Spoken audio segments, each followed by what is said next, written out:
Hi, I'm Dr. Gemma, and welcome back to Cognitive, the Knitting Psychology podcast. Cheerfully and somewhat irregularly in business since 2008. Segments today may include what's on my hooks, needles, and spindles, a strategy, something I really like, put a lid on it, oh shoot, and blather. So sit back, put your feet up, pick up your knitting, crocheting, spinning, weaving, or dyeing, or any other yarny thing you're doing, and get ready to enjoy. Well, hello there, it's Dr. Gemma, and welcome to episode 177 of Cognitive. And I have to tell you, the week that has gone by was just epic. So I got a lot of stuff to get to, and it's really, really cool. The news is good. First off, we did have the birthday party of my beloved husband, and if you go to the show notes, you can see some amazing pictures of the three of us with my husband dutifully covered in silly string, because we did have the epic silly string battle that must go with all birthdays. At the top of the notes, you will find his birthday keto ice cream pint being practically melted by the array of candles. They are letter candles that spell happy birthday. Not among the least of my achievements this week was getting every single one of those buggers into the top of that pint of ice cream and then getting them all lit without igniting myself. I did wear a wool sweater so it would not ignite, and you can see his wonderfulness sitting in front of his birthday conflagration. Okay, your comments are always welcome. Please feel free to comment on the blog at cognitivepodcast.blogspot.com. Do not forget the K before the NIT in cognitive. Also, you can comment on our group on Ravelry, imaginatively named Cognitive or Cognitive Podcast. I don't even remember which. You'll find it. Remember, spell cognitive correctly. Also, a lot of people are trying to add themselves to my follower groups. I only use Instagram and Facebook. And no, I won't add you because I'm so tired of robots. So, you can follow me right here and over on Ravelry.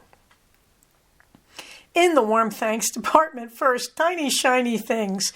TST tells us she not only created a Pepto Palace, as I described in the last episode when I was using the analogy of trying to paint a room pink, but she said, wow, I really identified with that. And then she said also, she's trying to do a favor for a friend. She's taking apart an article of clothing to try to recreate it. And that's when she found out it's hand-spun acrylic. She said, do people really do this? TST, you really got me. I can't imagine why you'd spin acrylic. Now, I can understand why you might blend it. That if you were spinning a fiber, you might take already a single of acrylic. Acrylic, I don't even know if it comes in singles, if you can even call it that because of the way it's made. But anyway, TST was asking, does anybody spin acrylic? Is this for real? You got me.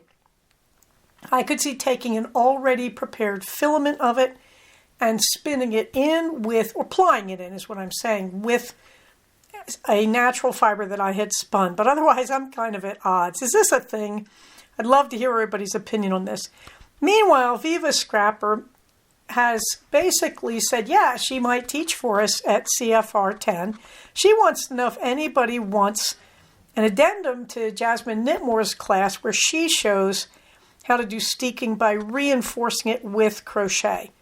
So, CFRX, that is CFR 10, September 2024. I'll talk about that later. If you're interested, let me know, because Viva Scrapper had put herself forward last year to teach, and I know she's taught. I didn't know her at the time, but I do know her now. So let us know, because if there's no interest in this, then I'm sure we'll find another thing for her to teach. Meanwhile, speaking of the Cognitive Fiber Retreat 10, or CFRX, as both Loretta and Jasmine have called it, all the info, there's a link right underneath the warm thanks there, right near the top of the show notes. It'll take you to the info thread on Ravelry, and I'll come back to CFRX in the calendar. So meanwhile, you're all saying, but Gemma, Really, it is a knitting podcast. So what's on your hooks and needles? Yes? So I'll start with, in the finish department, hooray, I finished my Deep Stash Dive 2 socks.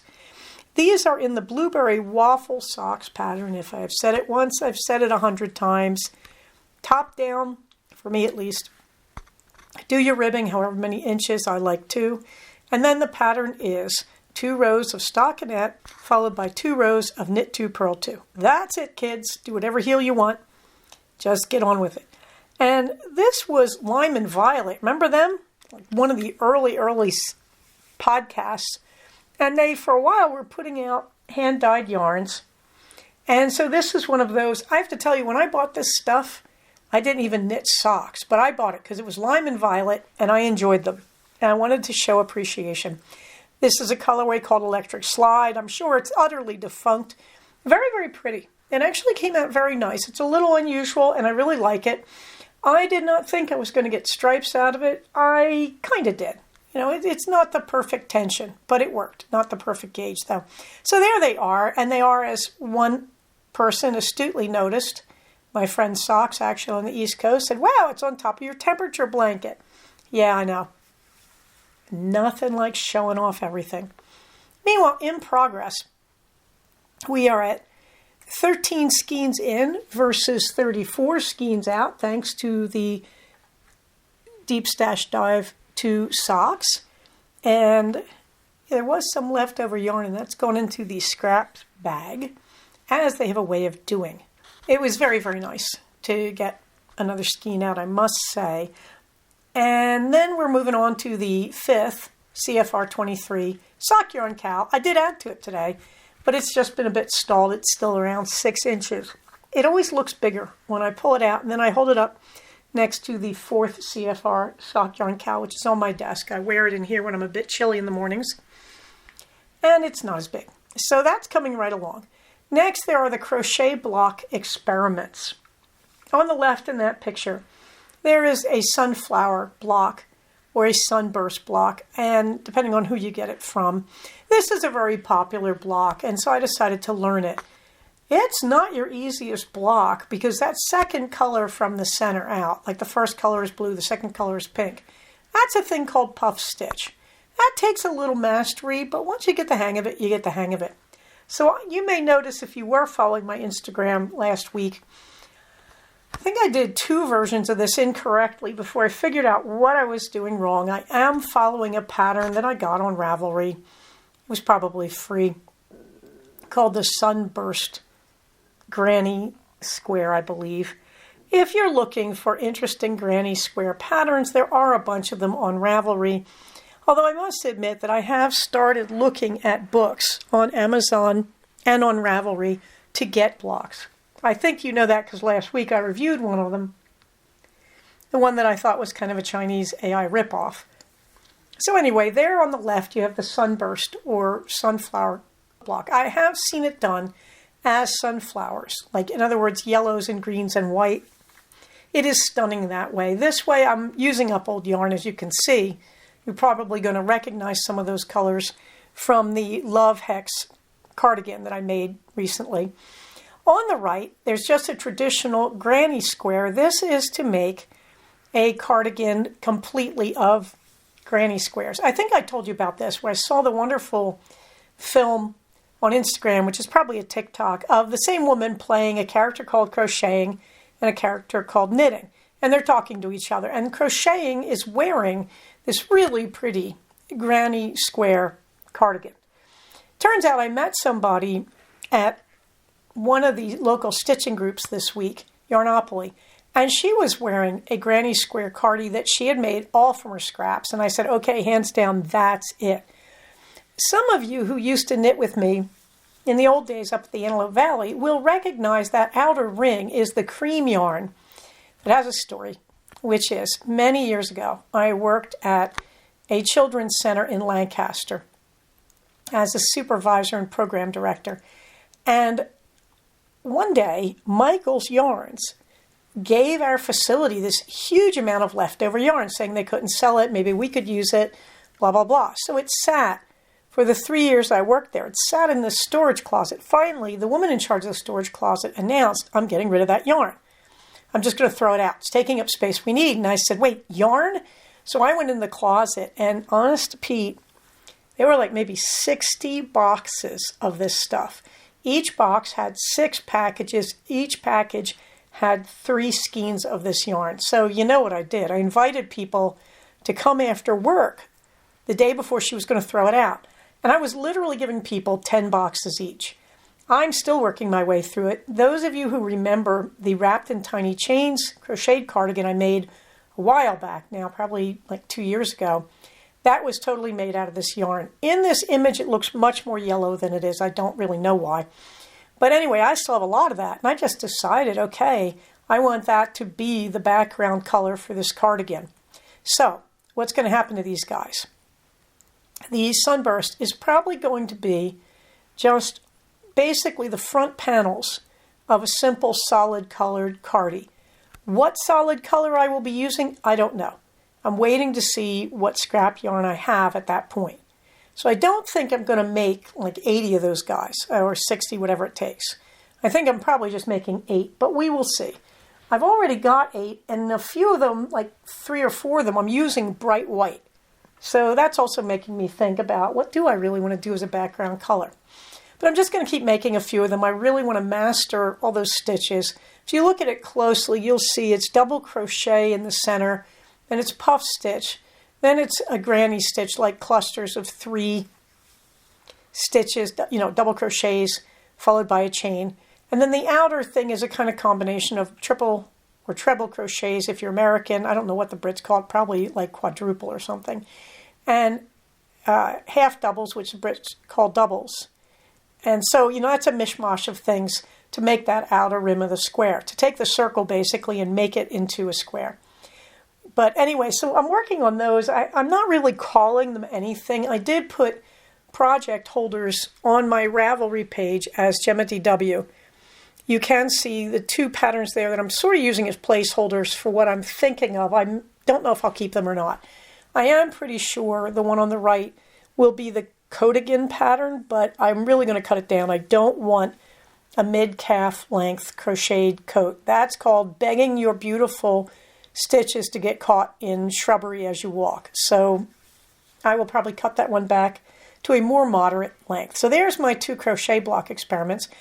Meanwhile, you can see the Lydia's pink socks.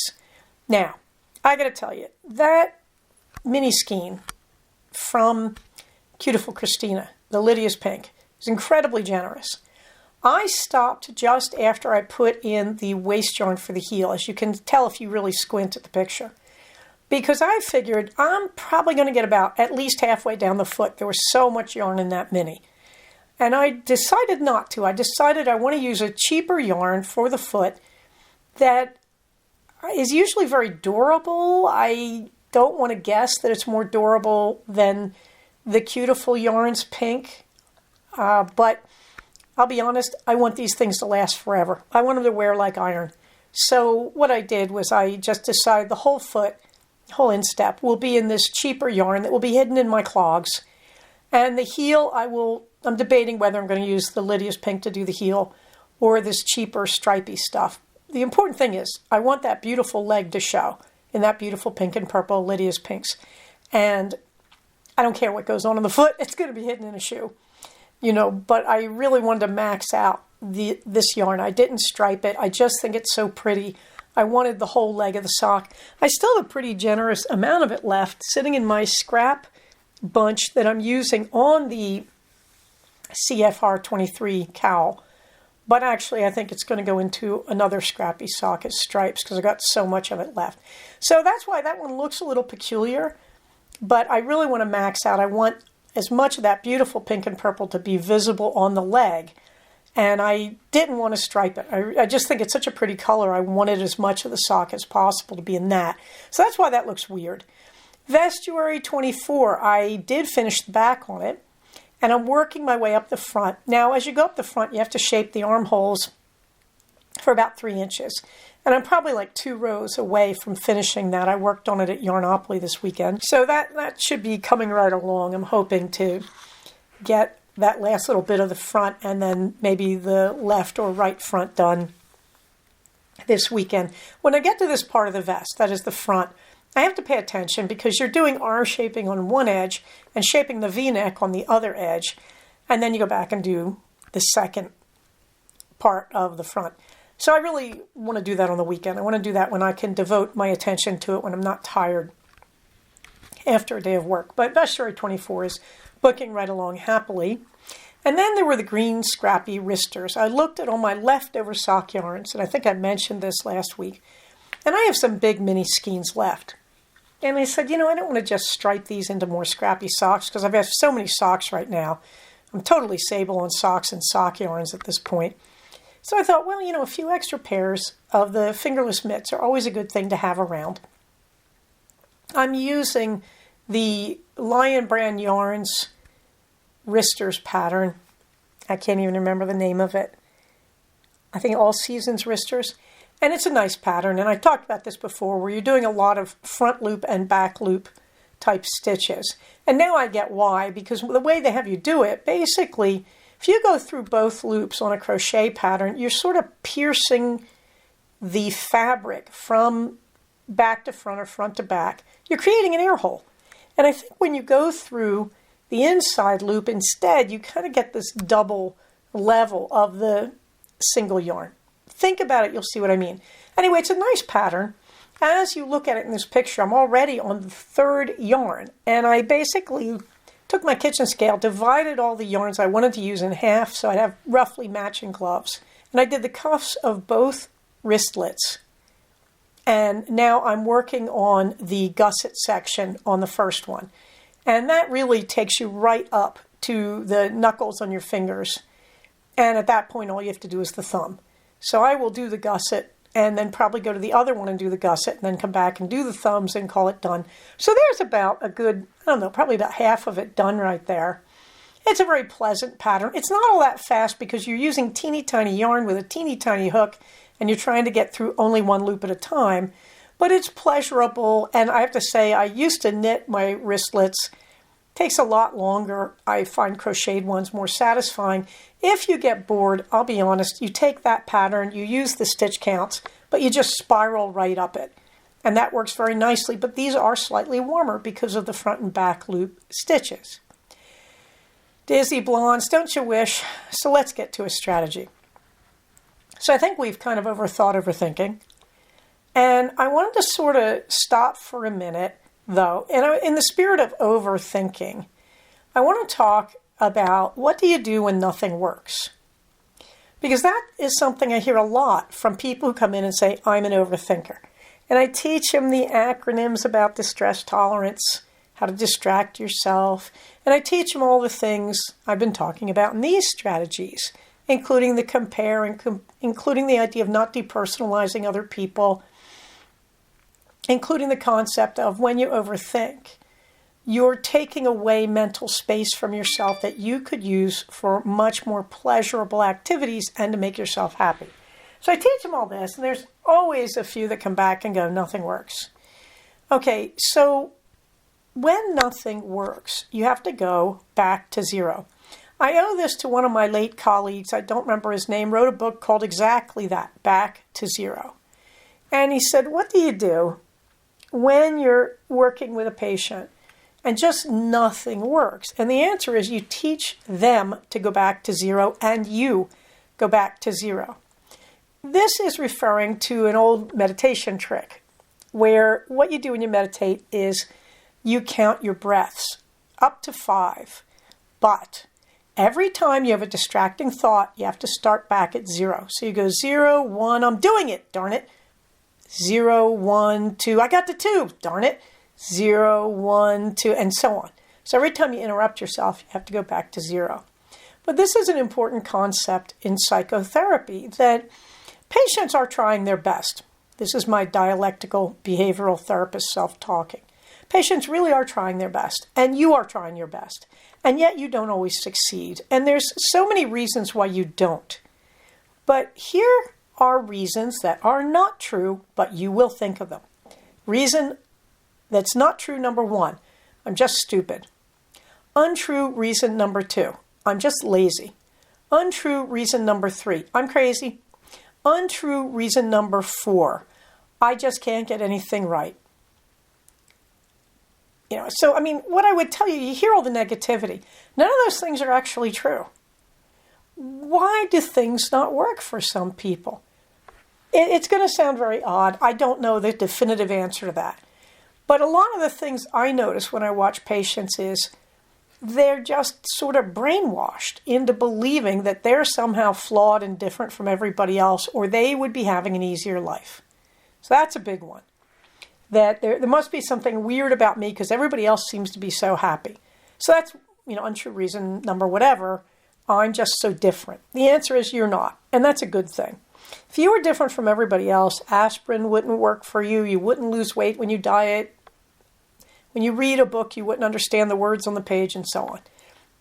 In other words, you're not. You're really not different. And people come into psychotherapy really discouraged. And they believe that they somehow just don't work like everybody else. So that discouragement, apart from the I'm not like everybody else belief, there's this belief I'm just discouraged. Nothing's going to work for me. I feel like I've tried everything. I read Dr. Google. I've been reading these self-help books. Folks, there's a reason I have a job. Self-help books are wonderful, and I use them all the time, and I refer people to them all the time. But the reality is sometimes you just need another human. Why? Because you can get some validation from a book, but a real live person listening to you and nodding and looking empathic and reflecting it back to you, letting you hear what you sound like, all of that adds a dimension to psychotherapy. And you're never going to get it from a book, and you're not going to get it from AI, let's face it.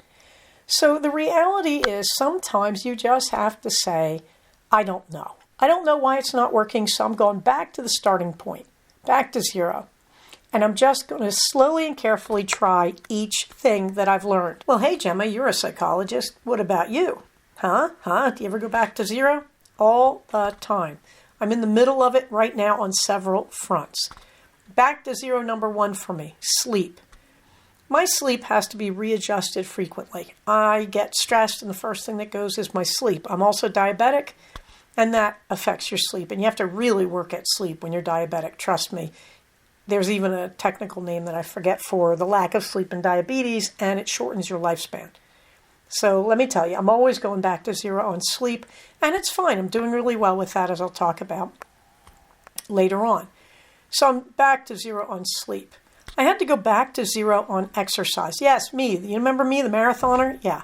I'm up to 30 minutes a day on my bike desk, and I am deeply enjoying it. And now I just get on the desk at odd moments and just bike a little extra because I just have extra energy. You can't get energy unless you use energy. Energy begets energy.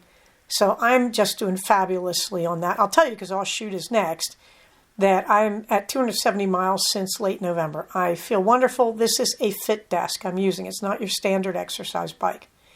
But yes, I went back to zero on exercise. I went back to zero on savings.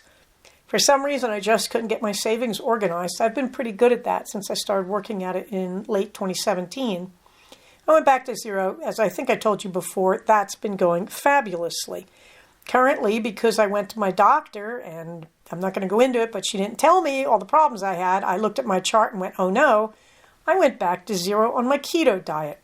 It's been going fabulously. So this back to zero thing, every now and then I have to do a total reset. When nothing works, you go back to zero. Now, how do you do that exactly now that I've told you why you should be doing it? Well, in overthinking, or in most problems, I go to the one thing at a time strategy, which I talked about a little bit last week. You may remember in the acronyms of DBT, in distress tolerance, we have the IMPROVE acronym. And it's what do I do in a bad moment? Okay, the ACCEPTS acronym, how do I distract myself when I can't stop thinking or can't stop obsessing? The IMPROVE acronym is more, I'm in a bad spot right at this minute. How do I get out of it? Okay, and so the O of IMPROVE is one thing at a time. Stay focused. So your boss is yelling at you. Don't let your mind wander. Stay focused. You might need to hear what your boss is saying. But at the same time, you're thinking, I'm going to be calm. I have to stay right here, stay focused on this moment. So I think about what is my best reaction while the boss is doing that. That's one thing at a time. One thing at a time is, okay, I got COVID and I just felt like I was in a plane crash. I felt like everything just went completely wrong and out of control. So while I was sitting around thinking in COVID, because I frankly couldn't get out of the chair, I started thinking about what is going wrong. This was great because, a month and a half later in January, I find out my diabetes is going crazy and my doctor just didn't bother to tell me. I began to get symptoms, which is how I figured out I needed to look at my chart. All right. So one thing at a time. So when I got better from COVID, I'd already started trying to exercise, but I really committed to the Fit Desk. And it was only 15 minutes a day, saying I'm out of shape. Even though this is embarrassing for me, I should be able to bike for like 2 hours at a time. I don't have that strength. I got to start at zero, back to zero. So I started at 15 minutes a day, which I could do easily. Didn't get hard till 25 minutes a day. Now at 30 minutes a day, it's really kind of ridiculously easy. And I've got a whole lot of energy. One thing at a time. So when you're doing this in overthinking, it's the same thing as I said last week, that if you're overthinking, you have to bring yourself into the moment. Where am I right now? What am I supposed to be doing right now? Okay, let's do that thing. Instead of thinking about painful memories, instead of thinking about the work I'm not getting done on my job, whatever. So I'm lying in bed, I'm having painful thoughts. Wait a minute, what am I supposed to do? I'm lying in bed. Seems like I should go to sleep. What are my strategies for going to sleep? Do I use army breathing? Do I listen to soothing music? Do I listen to something like the Calm app? Do I cuddle with my honey? What am I going to do? But I'm going to do something that leads me to sleep. I am not going to sit in my head telling myself horror stories about the mistakes of my life. One thing at a time. What am I supposed to be doing? The other thing I do when I try to go back to zero is I compare. That is, I say, I am a mess. I've got COVID. I'm back, in December after I came back from the Evolution Conference. I've got COVID. Christmas is coming. I feel really sick. I'm very scared. I don't know how I'm going to get through the week of work before Christmas with COVID, but I can't afford to take the time off. I'm saving my vacation time for next week for Christmas. Okay, wait. This is a time to compare. This is pretty bad, but I've been through worse things than this. Remember recovering from childbirth when I had the magnificent C-section that totaled me for 6 weeks, and that was with great doctors. It was too hard on my aging body. I got through that, so I can get through this. I've run marathons. Let me tell you, marathon, it's a really hard day. I did that 3 times. If I got through a marathon, I can get through COVID. Or I've had COVID 3 or 4 times already, which is true. I think that may have been my 4th or 5th bout of COVID, although I didn't always realize when I had COVID back in the early days of it. I've already been through COVID. This is not a big deal. I know the way to get through this. Drink your electrolytes, take Epsom salt baths, take the Paxlovid, which is like a miracle drug, and I didn't have those other 4 times. Stay in your room. Your husband is supporting you. He's feeding you. He's set up a coffee service for you. This is so much easier than the other times I had COVID. Okay, that's compare. This thing is hard, but I've done harder things than this.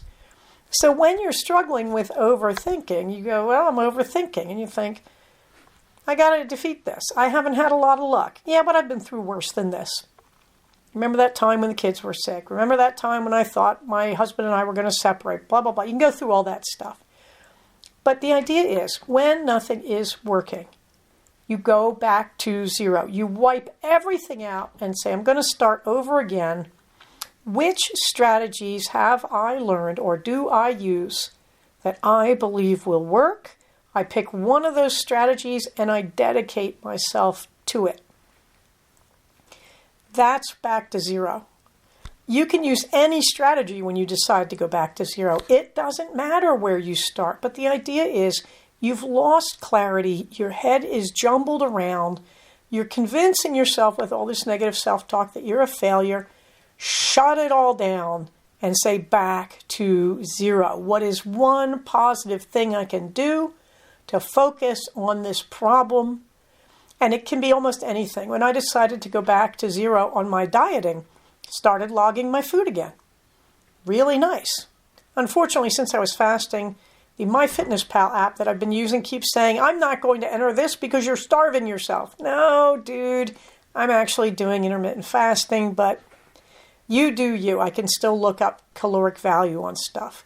So I went back to food logging. That's something I haven't done in 6 years. It's a very valuable thing. I had forgotten about it. When you go back to zero and you erase everything, you can have such a clean slate that you can consider everything. The sky is the limit. And that often leads me with that kind of clarity to look at, well, what have I done in the rest of my life? I got 63 years to look back on. To my surprise, with the diet, I thought, I'm going to start listening to all these keto doctors on YouTube. No, I didn't. I actually just went back and said, the thing that really got me sorted out was logging food, and I've forgotten about that for 6 years. Went back to the app I like, MyFitnessPal, bought a year's subscription, and started working it. Back to zero. When nothing is working, whether you're overthinking or you have some other problem, sometimes you have to just erase everything. Or, you can take a piece of paper and write down everything you've tried and just assess next to it, how did that work? And you might circle back to one of those things. You might say, I didn't really give that a fair chance, or I didn't do that carefully enough. That's what I'm really doing with the diet. I'm still doing keto, but I had to go way back to zero. How do you get into ketosis? How do you know when you're eating wrong? Logging my food. Yeah, I've been in ketosis for like a month now. It's pretty amazing, by the way. But I'll get back to that. So I've already told you, 30 minutes a day on my bike desk at about 270 miles. Really loving it. Fluffy books, not a thing.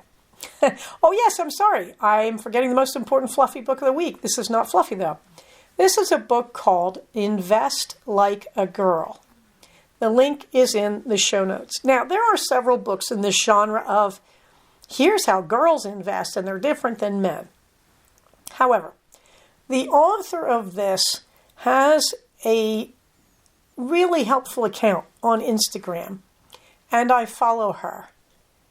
And she calls herself Ecom, E-C-O-M, as in Mary, M as in Mary, Jess, like Jessica. I started seeing her tips randomly, and I really like her tips. She's really got down this idea of presenting like a 2-minute blurb. Sometimes they're just comic about weird financial things people will say to you, but sometimes they're straight up, here's what you need to know on this subject. So she came out with a book called Invest Like a Girl. The thing I like about her, watching Ecom Jess on Instagram, I thought, if I had seen this when I was 20, I'd be a millionaire right now. That she's really got it right. She's really into, you have to start from the very beginning, from your first job, putting money away in certain ways. Now, fairness to me, when I had my first job, my first real job as a professor, we had 401ks. We had a much more beneficial financial investment atmosphere. Pensions, things you don't have anymore. So that dates me. All right. But I'm going to tell you, I just like her whole strategy. Even at my age, I'm looking at thinking I always wanted to learn more about investment. This is a really likable voice that can teach me. I'm in chapter 1, in one chapter. Totally turned my head around, totally got me doing her first step, taking stock of what I'm worth. I'm going to tell you right now, I went to my husband and said, we need to talk to our son about this stuff. I'm really impressed with this, and I'm not even very far into it. What I would tell you is get your teenagers to read this. Like, sit down and read it with them. Sit down and talk to them, because she starts with all the chauvinism and misogyny that goes on in the financial world against women. She's got a PhD in finance. I'm pretty sure she's got some real experience there that I trust. She looks like a teenager, and she's probably close to my age, which I find very amusing. So she's getting the misogyny. So I think, though, what her core statement is everybody needs to build a financial base. And she's approaching it from the angle of women are discouraged from this. And she tells some very interesting facts, like men invest, whereas women use savings accounts. And she talks about why that's not going to work in the long run. And she talks about managing risk and everything else. I'm very impressed with this. This is Invest Like a Girl, and I do recommend it. The link is in the show notes. I'm sorry, I just can't think of her last name right now. Now, something I really like. Okay, after I took on about why the Woobles are okay, but they represent this tragedy in our knitting and crocheting lives because we're not teaching each other anymore. We're going to kits. I walk into Joann's and there is the Wednesday crochet kit where you can crochet your very own amigurumi of Wednesday Addams from Wednesday on Netflix. I resisted for a few weeks and I finally broke. And I said, okay, let's do the Wednesday doll kit. It's a lot of fun. And I have some pictures. You can see the cover. That's actually the book that comes with it. The book, not so good. It tries to be thorough. It tries to teach you things. But the writer is just not that good at breaking things down into steps. Even so, it's a pretty good effort. But I'm going to tell you right up front, if you have not crocheted things in the round, don't touch this. Go do a Woobles kit. Yes, that's right. I just recommended a Woobles kit. Partway into doing the arms. You do the arms, then you do the legs. That's where I am right now. And then presumably you're going to do the body and the head, I believe, is last. And you get some really, really good amigurumi experience here. That's what I really like about this. But if you don't know your way around crochet, you're going to find this a challenge. So this is not a beginner kit. Yeah, it's true. It's $8 cheaper than the Woobles, and you get a much more interesting figure out of it. But this is not a beginner's kit. Why did I do it? Well, I want to do amigurumi. And I thought, I don't want to do a lot of amigurumi, but just a few things. And the Woobles strike me as a little too simplistic for my interests. Although I'm thinking about buying a kit just to review it, I have to be honest. But the Wednesday kit, I like Wednesday Addams. I really like the show, even though it has its flaws. I love the character. I've always loved the Addams family because, of course, I grew up on the TV show, which is still the best of the bunch. It's all the best out of the Addams family. It's the best way I think you could ever render it, but that's my opinion. I've seen all the movies. Even the reunion TV movie with the original cast, no. The best thing is still the Addams Family television show because it's so delightfully daffy. And the Addams parents are so delightfully oversexed. They clearly have the hots for each other. And you didn't see a lot of that in 1960s television, let me tell you. And the chemistry between those two actors was John Astin and Carolyn Jones.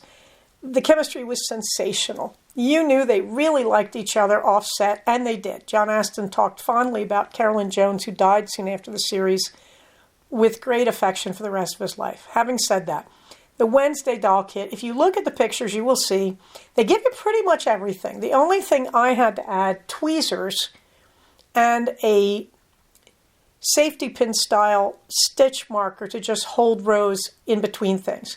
When you read the book, you realize she expects you to sit down in an afternoon and do this from beginning to end. No, Diddy, no. I'm experienced and I didn't even do that. But notice they give you a hook, they give you the yarn. So far it looks like they are very generous with the yarn. The hook is a little small. It's effectively, I believe it's an E, a 3.5 millimeter. With that much yarn and stuffing, I would probably do this on something more like a G. It is a worsted weight yarn. Now she's using a tight hook because she wants the pieces to be very tightly crocheted so you don't see stuffing. I'm afraid I didn't succeed too well at that, but even so. You get the safety eyes, you get a nice tapestry needle, which impressed me to sew on pieces. It's really very thoughtfully put together, a lot of stuffing, a lot of yarn. Yarn quality, horrible. Amazingly scratchy. I thought Red Heart had the occasional problem. This stuff makes Red Heart look like cashmere. Nonetheless, you could easily get those colors, black, white, and peach. Get yourself a skein of that and make as many of these as you want in a much more appealing and softer yarn. I definitely would like to go back and experiment with a bigger hook, same pattern. And she mentions that in the instructions. She says you certainly can do that. And I think that's probably a fine idea. So I'm following the instructions, not so great. You can see disembodied parts in the third picture where I've scrambled the yarn everywhere. She tells you right away, take out the fluff and fluff it up. It's a huge amount of fluff. I got a huge heap of it on the floor by my feet as I do this podcast. She also gives you a lot of yarn. So what she doesn't say, and you should do, is take the yarn out immediately and roll it into balls because it's in skeins. It's hard to work with. It's a very unpleasant yarn. It literally hurts your fingers as you're rolling it. But I would definitely, I wouldn't even bother with a skein winder. They're not big skeins. The white, she's a little tight on, but otherwise, lots of the black yarn, lots of the peach yarn. Let me tell you, it is its own special purgatory doing tight crocheting with black yarn. But if you look at the third picture, you will see on the left her legs, socks, and shoes there all together. And on the slightly to the right of that, in that same little section of the box, you can see her hands and arms. You don't stuff the arms and hands, but you do stuff the legs. So I'm working on the Wednesday. I think of her fondly as Disembodied Wednesday. And of course, she would think of it fondly that way too. I'm sure she would be very happy that it doesn't have a head yet. These are Wednesday Addams jokes. If you know the whole Wednesday thing with the guillotine and the dolls that she beheads, Anyway, I like Wednesday Addams. Sorry, just do. So that's something I really like. This is the unofficial Wednesday crochet kit. And it's fun, but it's not a novice thing. Put a lid on it, yes. Here in my world of not drinking a lot of dairy and not drinking a lot of sweetener, or any if I can help it. On the sweetener category, I'm still just using drops of liquid stevia. This is kind of my weekend treat. It is the London Fog Tea Latte. That's a Starbucks drink. I really like these, and I just decided they're way too sweet, and I could do this at home better, and yes. And now on weekends, I'm allowed to have one of these every day, both days of the weekend. So the recipe is very simple. You take a good Earl Grey tea bag or loose tea, and it has to be a flavor you like. Currently, I'm using the treasured remnants of my Lady Grey tea from Plum Deluxe. They're not making that anymore because it was a copyright violation.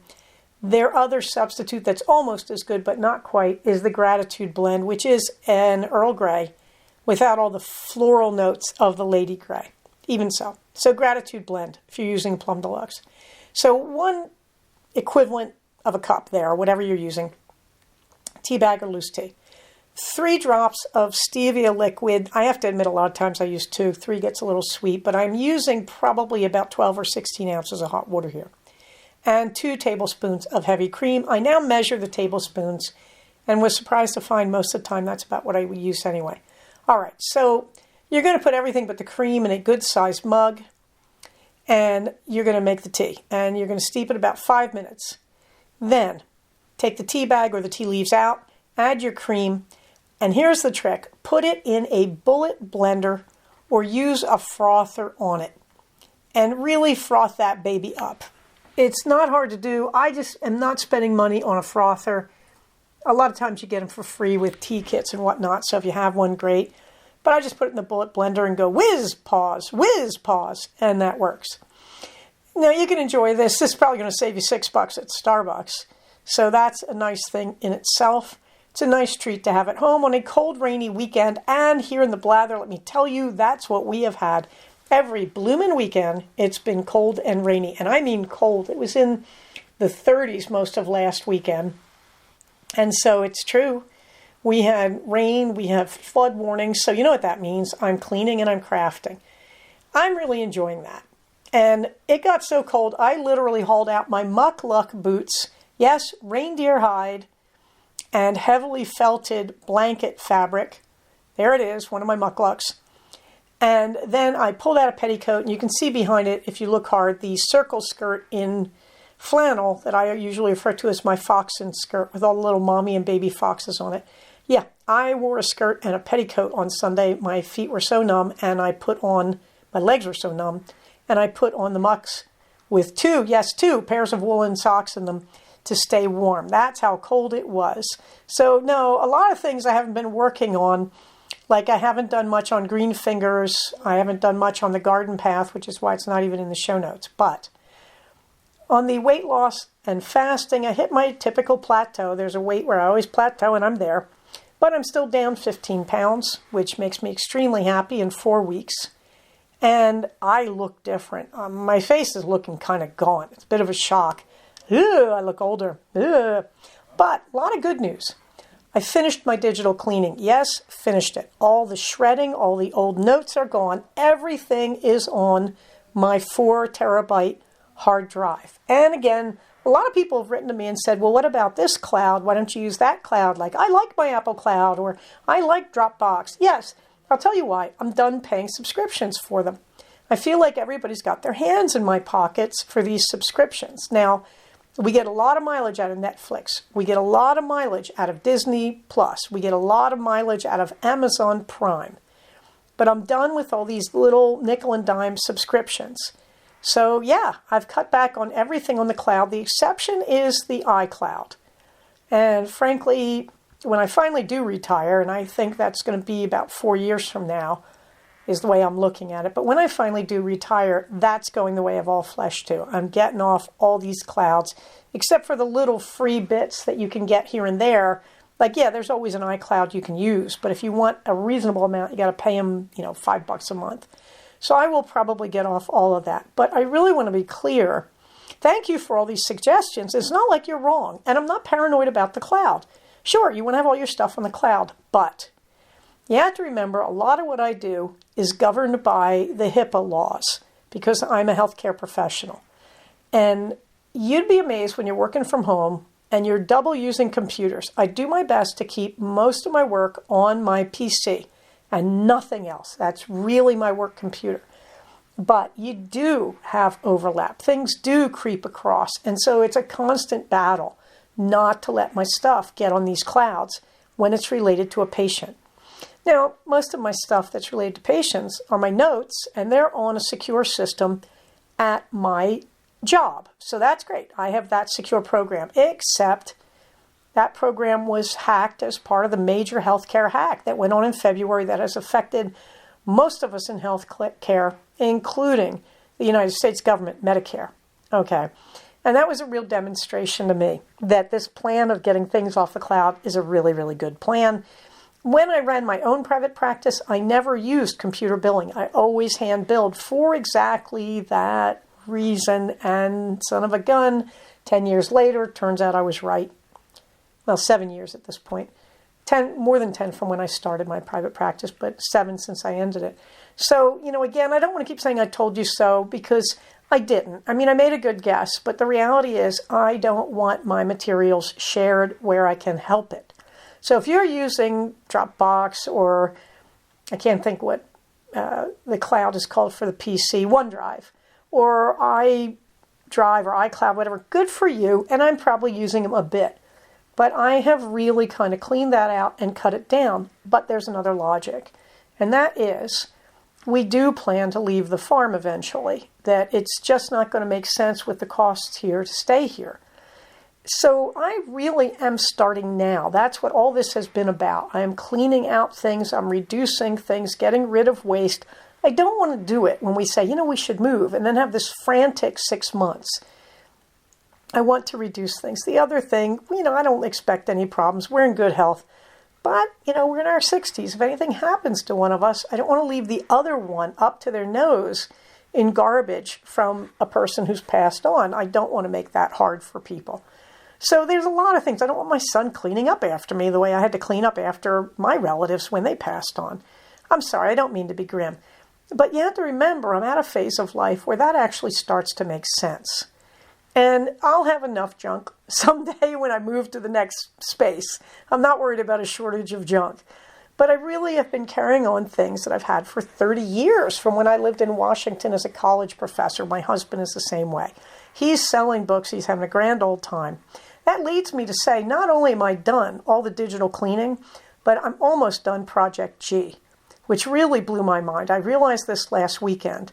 I got it back on the rails, but my husband really took hold of his share of it. And so suddenly our garage is looking pretty clean. It's not perfect by any means, but all the boxes that I was afraid of spontaneous combusting with, they're actually almost gone. I've probably got about 5 or 6 cartons. He's got a handful. And then he's jammed all the stuff he wants to sell into his study. That's great with me. But we are doing very, very well at cleaning out that space. And I'm very pleased about that. That's a big relief. And after that, yes, I'm going to pass through all my storage spaces in the house. The closet in my study, our giant walk-in master closet, things like that. I need to go through because I still have stuff. And I found the easiest way to handle the more intimate stuff is make several passes. Don't try and take it all on at once. So I've been through the big closet twice now. You may remember at Christmas when I was doing Give Back Box. And I will probably go back to it and go through it again.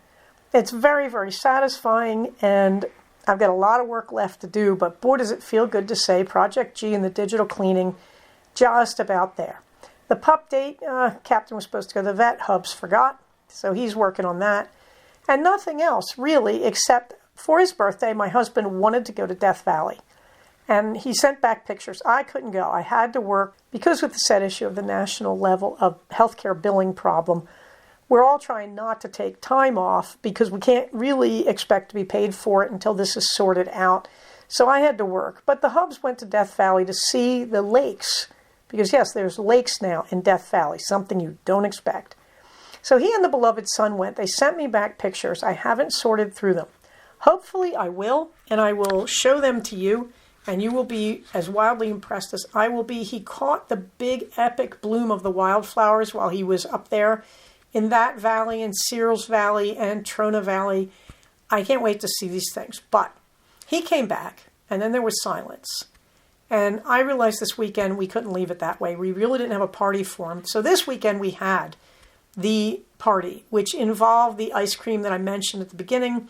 And then at the bottom of the show notes, you can see the epic, I say epic, silly string battle. You can see my son creeping around the Prius of Love, trying to be cool. You can see my husband about to shoot me in the face as he realizes I'm filming him. And you can see the Prius of Love as it got sprayed. And you can see my husband and son even chasing each other around the propane tank. I tell you, it was mad. It was bad. It was epic. And there is a picture of my son and I as he's about to shoot me in the face, and I'm making the rabbit ears behind his head. So please enjoy those pictures. We had an awful lot of fun. Below them, you will find the usual community resources, the links to our library. I hope it'll be a communal library. These are all, by the way, leading you to links in the Ravelry group for this podcast. So there's a link for the knit and crochet books that I've liked and others have liked. There's a list of favorite things I've bought to support my habits. And then also links to skills and techniques. You can see the calendar underneath that. Again, the typical Santa Clarita Valley knit and crochet groups. I have to say they're mostly crochet, which I find really different because most of my fiber career has been taken up with the fad, as it were, for knitting, and suddenly crochet has moved in, which I think is great. It's nice to see crochet finally get more attention. And I also mentioned the SCV Free Craft Exchange. All of these things are in the calendar, and they all are on Facebook as groups. That's why there's not links to them. CFRX, or CFR10, will be on September 28th. 2024, that is a Saturday. We'll be at the Courtyard by Marriott in Valencia. Again, another link there to the information thread. And of course, Romule, the thing I live for every year, and my newest scrap sweater event. That will be roughly December 21st through January 1st, 24 and 25. Finally, Minerva gets the last word, and all you can say is we're waiting for spring.